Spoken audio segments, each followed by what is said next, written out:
The Avery Corporation's mid-year strategy session was always more about ego than economics, but this time, they'd really outdone themselves. I paused at the entrance to the sleek boardroom in San Francisco's financial district, watching my cousin Brandon place name tags with exaggerated care. He didn't even look up. "Oh, Zoe," he muttered. "The overflow space is down the hall, storage room next to janitorial. We need this space for real decision makers." I glanced down at my navy suit, Alexander McQueen, perfectly cut, and thought about the irony. About the folder in my briefcase that could upend everything. "Real decision makers?" I repeated. "You know," he said smugly, "people who count." My Aunt Karen joined in, tugging at the sleeve of her coral blazer. "Not part-time freelancers like you." Freelancer. That's what they called me now. The family letdown who'd left Avery Corp 7 years ago, at 29, to find herself. They had no idea I hadn't just found myself. I'd built something bigger than all of them. Brandon smirked. "Hope you don't mind boxes. Storage is a little cramped lately, but I'm sure you can squeeze in beside the water heater." I thought of the message I'd received that morning. Confirmation that Meridia Capital had just acquired another 6% of Avery Corp's shares. My company now controlled 51%, purchased quietly over 4 years through a labyrinth of holding firms. They had no idea that Meridia Capital was me. "The session starts in 15, Karen said, patting her clipboard like it contained national secrets. "We've got major partners flying in." She gave me a sideways glance. "I'm presenting the SkyTech proposal myself." I bit my lip to stifle a grin.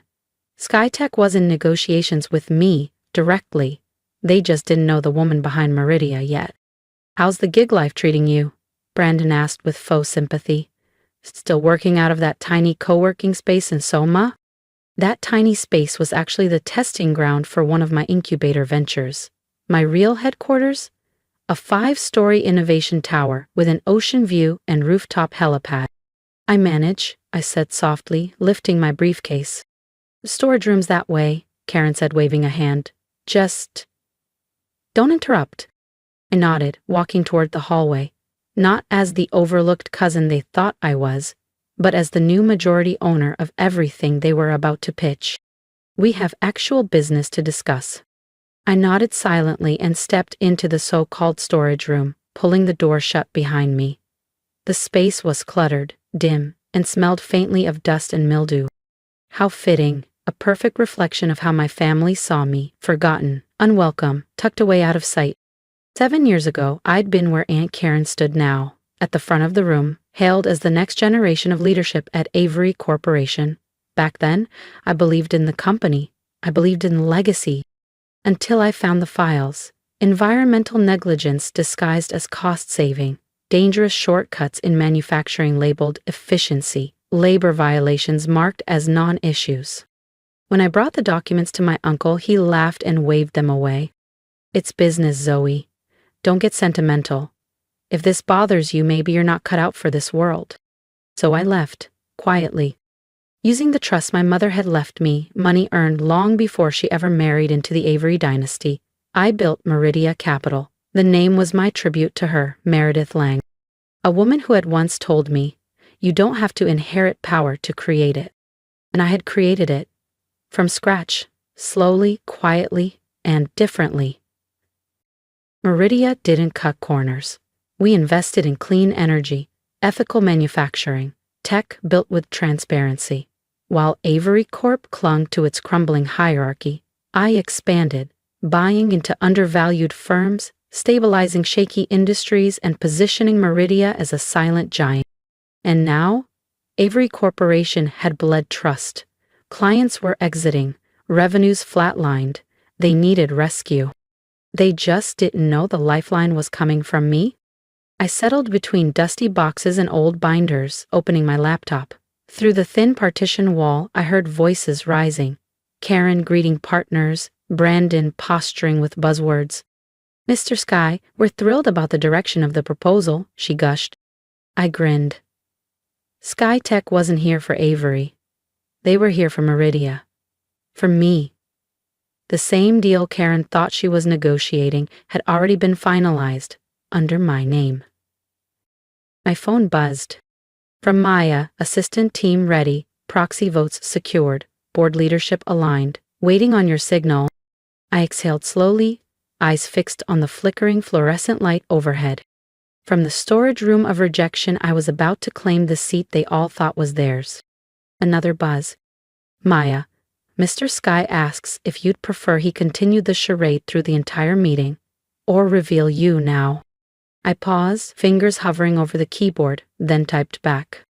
Let's see how it plays out, but make sure he doesn't sign anything Karen hands him. The storage room door creaked open suddenly. My uncle's newest wife, Camille, 20 years his junior and dressed like she'd wandered off a runway, poked her head in. Zoe, your uncle wants the door shut, says your typing's distracting. I gave a polite nod, wondering how she'd react when she found out her airtight prenup had been quietly acquired by one of Meridia's legal affiliates, along with a thick file of surveillance photos from her Pilates instructor. Through the wall, I heard Uncle Harrison begin. Ladies and gentlemen, thank you for coming, he said, voice rich with practiced gravitas. As you know, Avery Corporation is currently exploring select partnership opportunities.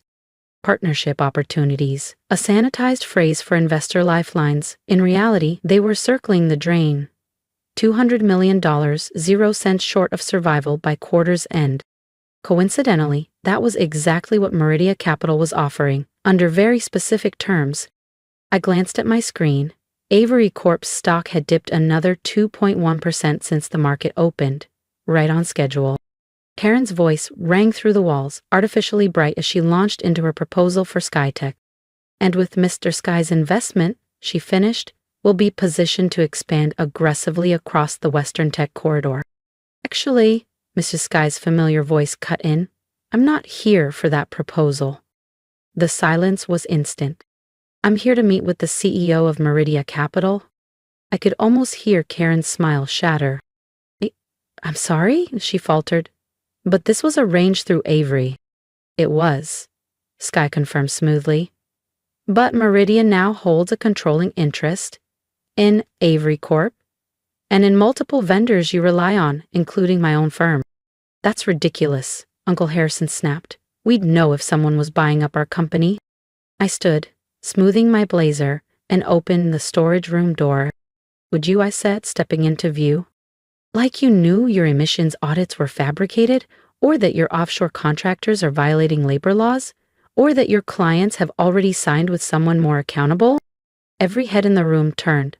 For the first time in years, they really saw me. Not as the forgotten niece in the corner, but as the woman who owned the floor beneath their feet.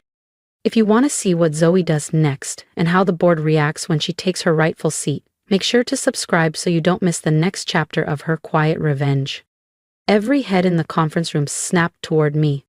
Karen's cheeks lost all color. Brandon dropped the gold-plated pen he always flaunted. Uncle Harrison's face stiffened, caught between disbelief and mounting dread. Zoe? He choked out. What are you talking about?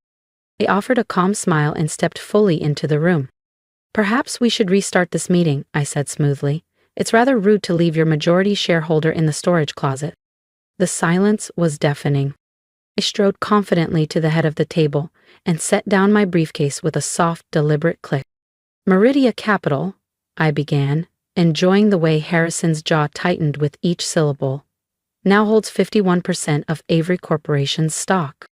Dead silence. We also control a majority stake in 3 of your 5 primary vendors. We've acquired your largest line of credit, and as of this morning, we've signed exclusivity agreements with over 80% of your top clients. That's not possible, Karen stammered. Meridia is run by me, I finished, voice steady. It has been since I left Avery Corp 7 years ago. Not that any of you noticed. You were too busy padding numbers and chasing quarterly wins to see who was quietly buying your legacy out from under you. Brandon found his voice first. But you're just a consultant. You work out of that shared space downtown. I smiled. That's one of our R&D labs. I clicked open my laptop and connected to the boardroom's display. My actual office is Sterling Tower. You know, the one that literally casts a shadow over this building? The screen lit up with performance charts. Declining revenue, rising legal risks, client attrition. Let's begin, I said. Since I left, Avery Corp's stock has fallen 60%. You're under EPA scrutiny, and the Department of Labor is preparing subpoenas. Now wait a minute, Harrison began, voice rising. I am waiting, I cut in sharper now. While you were grooming Karen and Brandon to cover up violations and silence whistleblowers, I was building something better. Mr. Sky gave a small nod. That's why our contract went to Meridia. They do business right. Ethics don't pay salaries, Karen snapped, though her tone cracked. Actually, I advanced the slide, they do. Meridia's profit margins are 30% above industry standard. Because when you respect workers and the law, the returns respect you back. I passed around neatly prepared folders. Inside you'll find Meridia's proposal for Avery Corporation's future. We're prepared to inject $200 million 0 cents in capital, I said evenly, exactly what you need to avoid insolvency. Uncle Harrison narrowed his eyes, his business instincts finally catching up. And what do you want in return? Control, I replied. Full operational authority. The Avery family retains 20% ownership, but all decisions will now go through Meridia Capital's board. I paused. Which means this company and this family is about to change. Brandon gave a weak laugh. You're bluffing. Karen, tell her she can't do this. She's not bluffing, Mr. Sky interjected. Ms. Lang holds 51% of this company. She has legal control, and with proxy support, she has a mandate. She absolutely can. I advanced the presentation to the next slide. A brutal timeline of Avery Corp's violations, fines, lawsuits, OSHA investigations, EPA sanctions. A decade of rot. The choice is yours, I said. Accept our offer and let us rehabilitate this business, or let it collapse under the weight of your shortcuts. Karen's face turned pale. You'd destroy your own family's legacy? This isn't destruction, I replied. This is restoration. Meridia revives companies that have lost their way. We just happen to be starting with ours. Uncle Harrison stood slowly. The fire in his eyes hadn't dimmed, but it was tempered now by something like respect. You planned this, he murmured. All of it. The quiet exit, the shell corporations, the client poaching. I met his gaze. I learned from the best, Uncle. You taught me everything about winning. I softened. But not about how to win. That I learned from Mom. He winced at her name. Meredith Lang, his late sister, had been the only moral voice in the company. After her death, her values were erased from every boardroom decision. Until now. I slid the paperwork across the table. The documents need to be signed today. Your creditors are circling. So is the EPA and the press. Karen clung to Harrison's arm. You can't let her do this. We'll find another investor. Can you? I raised a brow. Check your phones. All around the room, screens lit up. A push notification from Bloomberg. Meridia Capital declares majority ownership of Avery Corp. Immediate restructuring expected. By closing bell, they'd be lucky if anyone bid on their nameplate. The room broke into chaos, voices overlapping, phones buzzing, eyes darting. Brandon sank into his chair, pale and hollow. Karen just stared. Harrison held the contract in both hands, silent. And for once, he read every word. His hands trembled slightly. You'll keep the Avery name, Uncle Harrison asked at last. The company name, yes, I said, but not the practices that poisoned it. I met his eyes without wavering. It's time for Avery Corporation to stand for more than profit at any cost. He exhaled slowly and nodded. Then with a reluctant reverence, he reached for the pen. Wait, Karen's voice cracked through the tension. What about us? Your positions are secure, I said evenly, if you're willing to learn a new way of doing business. Meridia offers excellent training in ethical governance and responsible leadership. I paused. Or you can walk away with your 20% stake and figure out what comes next. You'd really fire your own family? Brandon asked, stunned. I'd really expect my family to earn their positions, I corrected, just like every other Meridian employee does. The contracts were signed within the hour. As the boardroom slowly cleared, Mr. Sky approached me with a quiet handshake. Brilliantly done, he said. Your mother would be proud. Glanced toward the corner where Karen, Brandon, and Harrison stood in stunned silence, eyes hollow, their world rewritten in an afternoon. A small part of me pitied them, but a larger part knew this was necessary. Not just for the business, but for justice. The next few months were transformational. Avery Corporation's darkest practices were dismantled, one by one. Fair wages and employee protections were prioritized. Sustainability was embedded into every department. Environmental audits weren't just passed, they set new benchmarks. To her credit, Karen surprised everyone. She enrolled in ESG certification programs, attended policy workshops, and earned a genuine role in Meridia's corporate responsibility division. Brandon took longer to adapt, but eventually found his place in community engagement. His charm finally served a purpose beyond distraction. It began rebuilding trust with partners and the public. Harrison stepped down as CEO but remained on as a senior advisor. In time, he came to accept that what I built wasn't an attack on his legacy, but an elevation of it. 1 year later, I stood at the floor-to-ceiling windows of my office in Sterling Tower, watching the city glow below. In the distance, the Avery Corp building stood tall, its old logo now paired with Meridia's ethical business certification emblem. There was a knock. Your uncle's here for the quarterly review, Maya said, and Jennifer just joined him. She brought some notes on the new worker safety initiatives. Send them in, I said with a smile. As they entered my office, not a storage room, I reflected on how far we'd come. Legacy isn't about what you inherit. It's about what you choose to build. Ready to go over the numbers? Harrison asked, looking genuinely eager. I gestured toward the round table, where every seat held equal weight. Always, I replied. That's what happens when everyone is treated like they matter. Avery Corporation now thrived under Meridian's leadership, proof that ethics and profits can coexist. And if anyone ever suggests putting someone in the storage room again, they're reminded of the day the consultant turned out to own the building. Sometimes the best view of success starts in the shadows. You just have to know when to open the door. If you've made it to the end of my story, thank you. Truly. I didn't share this for applause. I shared it because I know I'm not the only one who's ever been underestimated, sidelined, or told to stay quiet in the storage room. If something in my journey spoke to you, I'd love to hear it. Drop a comment below, tell me what part hit home, or how you've faced your own version of being dismissed. We grow stronger by sharing. And if you believe in standing up for yourself, even when your own family doesn't see your worth, then subscribe. Not for me, but for you.